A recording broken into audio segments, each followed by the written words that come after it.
to say hi to Tom Green in studio. TomGreen.com. All right. How's What's it up, going? Tom? Oh, my God. This is exciting. We've talked to you a few times on the phone over the years. Yeah, here Not we in are. a while, but first time live in studio. Pretty cool. This is exciting. Thanks for having me on. No This is great. problem. We were talking about his TomGreen.com. Right. And the fact that he does a show on there from his living room. I built a TV studio in my living room. Yeah, you just built a TV studio in your living room. Did it start out like you saying, I want to build a TV studio in my living room, or just grab a camera and a mic and then you kind of got out of control buying shit? You know what? I've had this website for a long time. I've had it, since, it's been up since 1996, the website. But, It's obviously. like the first website ever. Yeah. It's sort of, well, But you couldn't do the video until maybe 3 or 4 years ago, maybe. Yeah. And as soon as that happened, I thought, wow, that's pretty cool. And, I started putting them up in my blog at first, and I thought, it'd be cool to run a multi-camera through a switcher. And that's kind of how I started out in Canada. I started doing my show on public access station, and I took television and radio broadcasting, so I kind of have a little bit of that techie bug in me, and I thought, I could put a switcher in here, we could run it all through here, and we did Couple of cameras, do that. Yep. You got like a director that runs everything. You do it yourself. Pretty much, yeah. Well, one guy comes in and he'll sit in the corner. We built the control room is just in the corner of the living room, and he sits there and he runs up and has to adjust all the cameras as we go and stuff. And it's been going great. Though we've had so many great guests and lots of cool people. Yeah, how do you get guests like to just go, hey, come over to my house? And is that pretty much it? You just basically, we've had a talent booker working for the show at periods when we do it nightly. We would love one of those. Wow, really? We actually had a little budget for a while. They say we have a talent booker. I don't know. I don't know if we really do. Yeah, so we call everybody up, and then people would come do it, and it's been going good. I've seen some Dice clips that were funny when you had Dice on. Yeah, exactly. Like, and that's the cool thing about doing the show is I didn't know Dice before he came and did the show. Now Dice and I are friends, and he's come do you to get the middle of the night phone calls? Yeah, sometimes. Yeah, I call him too, though. Where it's like 3 hours at Dice, and you get to talk for 5 minutes. We give each other middle of the night calls. Yeah. We've been through that, Tom. I like the fact that Dice gave me marital advice or advice on my divorce. Before he got his, which was kind of funny. He just got married. He just got married. I know. Did he get Why married would you again? do that? Did he have a big wedding? Yeah, he just got married in Vegas. Vegas. I was invited. I couldn't go. I've been on tour. I'm doing a world tour. Doing a world tour right now. Doing my first ever stand-up comedy tour. Jim. Yeah, I was actually surprised to see. It said that you had started stand-up. I didn't know you did. You're doing comics. It's February 18th through 20th. Yeah. It's a great club here in New York. It's in like the meatpacking district. On like 14th Street and 9th, and you can go to Comics New York. It's spelled COMIXNY.com. I didn't know you did stand up. Yeah, I'm just sort of really jumping into it now. I mean, I did it when I was a teenager. I don't know if I did it for a couple of years when I was in high school, and then I went back to took broadcasting, started my public access show, never did it again, and have been sort of itching to do it. And about a year ago, I started jumping up in L.A. at the Comic. How was it going up as a famous guy and like? Okay, all of a sudden they expect something from you because you're Tom Green and they all know who you are, and having to kind of like break in. Now it's easier to break in when you're a nobody because nobody expects anything of you.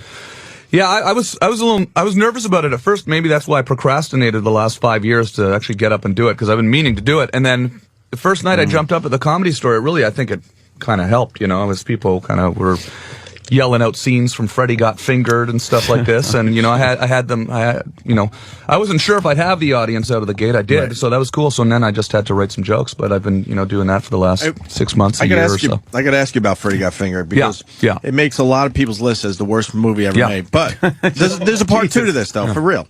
But people that do love this freaking movie. Yeah, it's either you fucking love it or you think it's a pile of garbage. Yeah, well, it wasn't really made for the people that are putting it on those lists. These old. So that doesn't bother you when it makes those lists. Well, it did at first because I thought maybe that the movie was so ridiculous that people would see that I wasn't trying to make the jazz singer or whatever. But when they don't see that and they think. you were trying to make a real serious movie and they come in and criticize it, it was a little bit surprising at first. Now it's funny. It's actually turned into sort of this thing in the last 5 years. Yeah. I mean, I just, and I didn't mean to be so harsh, but that's really how that's really how they put the movie out there. And then people will call all the time and go, dude, that's one of the funniest movies ever made. It's been the coolest thing about doing this tour. I mean, like, we've been on tour for 6 weeks. Haven't been home in 6 weeks. I'm in Nashville, Houston, Louisville, Kentucky, Edmonton, Canada, Florida. And every show, halfway through the show, someone will yell out, "Daddy, would you like some sausage?" Which is the scene from the movie. This is, you can see why it got the reviews. But so it's cool, and everyone starts singing it, and it's people. It's really kind of been a fun thing. It's a fun sort of vindication in a lot of ways. Sure. People bring the DVDs down, and it's done really good on DVD. It sold 1 million units of DVD. So I just found that out. I didn't know that it was. Wow. I didn't know that people liked it as much as they did. I mean, if people always come up to me on the street, they say, "Daddy, would you like some sausage?" all the time on the street, and I thought, oh, this is cool, and when people started sort of really getting into it at the live show, I called the studio and found out that it's actually. Selling DVDs. I hope you get a piece of that. I want to do a director's cut. I hope you get a piece of that, right? Yeah.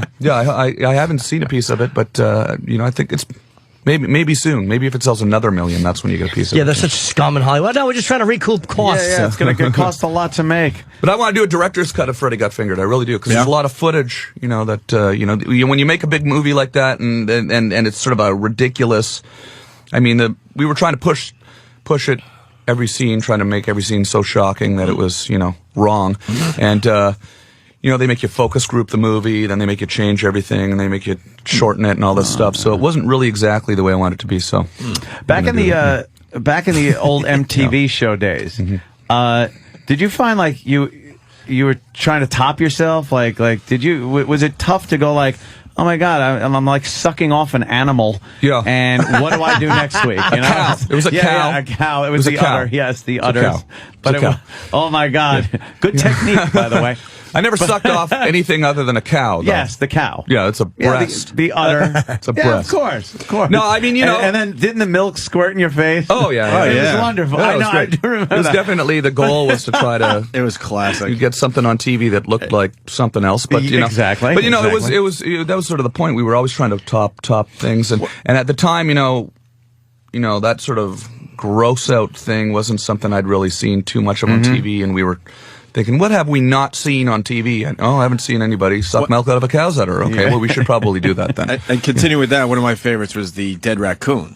Yeah, that's a little Canadian moment. And, he brought a dead raccoon on a Canadian. It was a talk show, right? Yeah, Canadian talk show, yeah. And the fucking always ends up puking, man. Yeah. How bad did it really, truly smelled as bad as we can imagine. Yeah, it was like the Canadian version of David Letterman. It was called Mike Bullard show, and I came out with a suitcase, sort of. So I grew up watching Letterman and loving when Chris Elliott would come out with something in a paper bag or something, and then I thought, okay, well, we'll bring out a suitcase and pull out a dead raccoon. I tried to shave it, and then he Did you almost puke? Yeah, it was pretty rank. We'd actually had that dead raccoon for a few months, and because I was doing my show in Canada at the time. It was before it was on MTV, but it was winter, so I'd keep it out in the balcony, and it would freeze, and then we'd thaw it out every night for the show. But it was fun. It was fun. You got it, especially back then. You just got this reputation as being completely insane. Yeah. And what was the separation between that Tom Green and because obviously you had to know. You have to have some kind of business sense and stuff, but you're just running around like a complete lunatic. Yeah. How'd you separate that? Yeah, I always just kind of. And especially when people are constantly probably coming up to you and just quoting all the stuff. And yeah, we were sort of running on a lot of adrenaline too. It was just 10 years ago. We were sort of very excited, to be just sort of filming something. When we first started, it was just exciting to have a video camera, right? When we had all this sort of sort of hyperactivity, and we'd be going out and thinking of the craziest thing to do. And I guess I probably used to be more insane maybe when I was younger. Yeah. But then after you start putting it all on tape, you think, okay, let's save the insanity for when we're filming. Yeah, and, not dealing with the executives or something. yeah. That was the big thing. That was really kind of the most I'd say the most interesting thing about when we went to MTV was we'd been doing the show for about 7 years.